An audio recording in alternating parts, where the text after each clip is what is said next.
Le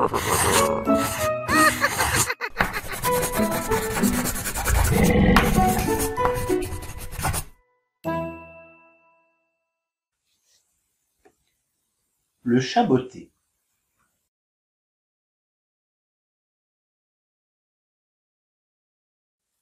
Il était une fois un meunier qui avait 3 fils. En mourant, il laissa à l'aîné son moulin, au second son âne, et au troisième son chat. Tout triste, ce dernier se dit « Me faudra-t-il donc manger mon chat si je ne veux pas mourir de faim ?» Or, ce chat était un animal remarquablement intelligent et doué de la parole, ce qui était rare. Il frisa sa moustache et rétorqua calmement « Il ne vous faut ni mourir de faim, ni me manger, mais seulement me donner une paire de bottes et un sac. » Surpris, le fils du meunier lui remit ce qu'il désirait. Le chat passa une grosse corde autour du sac, glissa 3 carottes dedans, et s'en fut se coucher dans l'herbe, faisant semblant de dormir. Mais ce n'était qu'un air, croyez-le bien. Un œil entr'ouvert, il guettait. Bientôt, un jeune lapin passant par là renifla les carottes et sans réfléchir davantage se glissa dans le sac pour les croquer. Aussitôt, clac! Le chat tira sur la corde, le sac se referma et le lapin se trouva pris au piège. Le pauvre lapin, il ne comprenait rien à ce qui lui arrivait et se débattait dans le noir sans plus penser à goûter aux carottes. Alors le chat, souriant dans ses moustaches, ramassa le sac, le jeta sur son épaule et s'en fut au palais du roi. Il demanda à être introduit auprès du monarque et fut aussitôt reçu. « Sire, dit le chat, s'inclinant profondément sur ses bottes qui lui donnaient grand air, mon maître me charge de vous offrir ce petit lapin de Garenne, tout jeune et tendre, qu'il a capturé sur ces terres ce matin même à votre intention. »« Et qui est donc ton maître ?» demanda le roi très flatté. « Le marquis de Carabas, annonça le chat, tout fier d'avoir trouvé un nom aussi sonore à donner au pauvre fils du meunier. Le roi charmé répondit « Tu remercieras ton maître de ma part. » Le lendemain, le chat mit quelques grains de blé dans son sac et, employant la même ruse que la veille, captura ensemble 2 jeunes perdreaux qu'il s'en fut aussitôt porté au roi. « Sire, mon maître le marquis de Carabas vous prie d'accepter l'hommage de ces 2 jeunes perdreaux. » Le roi accepta ce nouveau cadeau avec un sourire et, pendant des semaines, le chat fit de même, apportant au palais les plus belles bêtes qu'il pouvait attraper et donnant les autres à son maître pour qu'il n'eût pas à mourir de faim. Un beau jour, le chat botté apprit que le roi partait pour un voyage avec sa fille, la princesse héritière.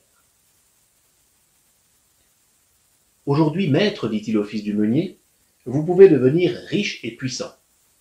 Pour cela, il vous suffit d'aller vous baigner dans la rivière et de crier de toutes vos forces lorsque vous m'entendrez moi-même crier. » Ce chat se trompe, ou il est devenu fou, pensa le fils du meunier. Mais il faisait très chaud. Il accepta. Sitôt qu'il fut entré dans l'eau, le chat prit ses vêtements et les cacha sous un buisson. Puis, dès qu'il vit surgir le carrosse, il bondit sur la route en hurlant « Au secours, au secours! Mon maître, le marquis de Carabas, se noie! Des voleurs l'ont dépouillé de ses vêtements et jeté à l'eau! Au secours !» Pendant ce temps, le faux marquis, les bras levés, criait aussi « À l'aide, je me meurs !» Et cela faisait tant de bruit que le roi fit arrêter son carrosse. Apprenant le malheur survenu au cher marquis de Carabas, il chargea des hommes de sa suite de le tirer de la rivière et de lui porter de ses vêtements. C'est ainsi que le marquis, tout bellement vêtu de satin, apparut devant la princesse qui le trouva plus séduisant qu'aucun prince qu'elle connut, et demeura muette d'admiration. Cependant qu'en voyant la princesse, le fils du meunier en restait sans voix, tant elle lui semblait ravissante. Le chat, clignant de l'œil, les laissa en tête-à-tête et partit à travers la campagne aussi vite que ses bottes lui permettaient de courir. Bientôt, il rencontra 2 paysans fauchant un pré. D'un air féroce et de sa voix la plus terrible, il leur annonça « Si vous ne dites au roi que ces terres appartiennent au marquis de Carabas, je vous ferai hacher menu comme chair à pâté. » Et il repartit tout aussi vite, laissant les faucheurs épouvantés. Un peu plus loin, il aperçut des hommes soignant la vigne. Il leur fit la même menace de la même voix tonitruante et recommença de même auprès de tous ceux qu'il rencontrait au long de son chemin, jusqu'à ce qu'il parvint au château où demeurait le véritable propriétaire de toute cette terre. C'était un ogre, énorme et carnivore. « Je vous salue bien, monsieur l'ogre, dit le chat. » Gronda l'ogre, qui n'était pas plus aimable que ne le sont tous les ogres, et qui, attendant des amis à déjeuner, n'avait que faire de ce chat. « Veux-tu te sauver, sale bête ?» Mais le chat ne se sauva pas. Alors l'ogre, qui était aussi magicien, se transforma peu à peu en lion terrible et rugissant. Cette fois, le chat eut peur, et tout botté qu'il fut, escalada le mur, enjamba les créneaux, gagna une tourelle et s'arrêta là, sur le bord d'une fenêtre, le poil hérissé de crainte. « C'est admirable, monsieur l'ogre, ce que vous savez faire, dit le chat encore tremblant. Mais je suis sûr que vous ne sauriez vous transformer en tout petit animal. Un rat ou une souris, par exemple ?»« Oh, oh, oh, ricana l'ogre, je peux prendre toutes les formes qu'il me plaît. »« Je le croirais volontiers si je le vois, riposta le chat. Comme il s'y attendait, l'ogre, bête comme tous ceux qui croient que la force peut tenir lieu d'intelligence, prit la forme d'une souris. Aussitôt, le chat lui sauta dessus et l'avala tout net. Pendant ce temps, le roi, poursuivant sa route, s'arrêtait partout où le chat s'était arrêté. À chaque fois, il questionnait les paysans et s'étonnait d'apprendre que ce marquis de Carabas fût si riche.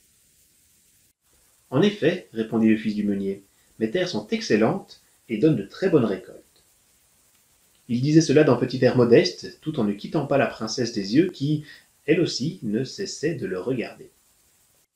Quand enfin le carrosse du roi s'arrêta devant le château de l'ogre, le chat botté était là, devant le pont-levis. Saluant jusqu'à terre, il pria le roi de bien vouloir accepter le déjeuner que lui offrait le marquis, son maître.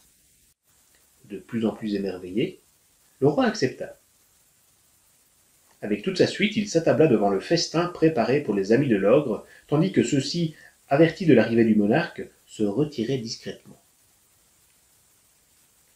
Quand le repas eut pris fin, le roi demanda au marquis s'il lui conviendrait d'épouser sa fille.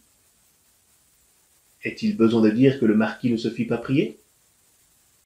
Le roi remit à plus tard la suite de son voyage et regagna son palais, où il maria sa fille 2 jours après. Le chat botté demeura sa vie durant auprès du nouveau prince et ne courut plus après les souris que pour se divertir.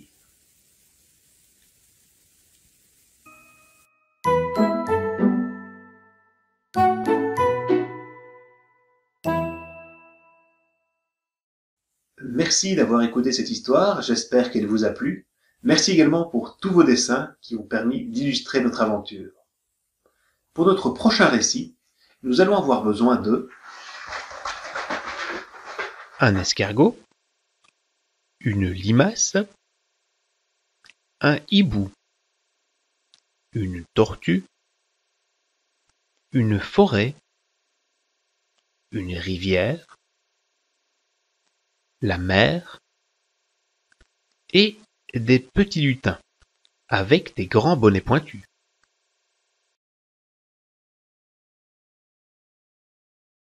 Voilà, c'est tout pour le moment. Quelques histoires sont en préparation grâce à vous.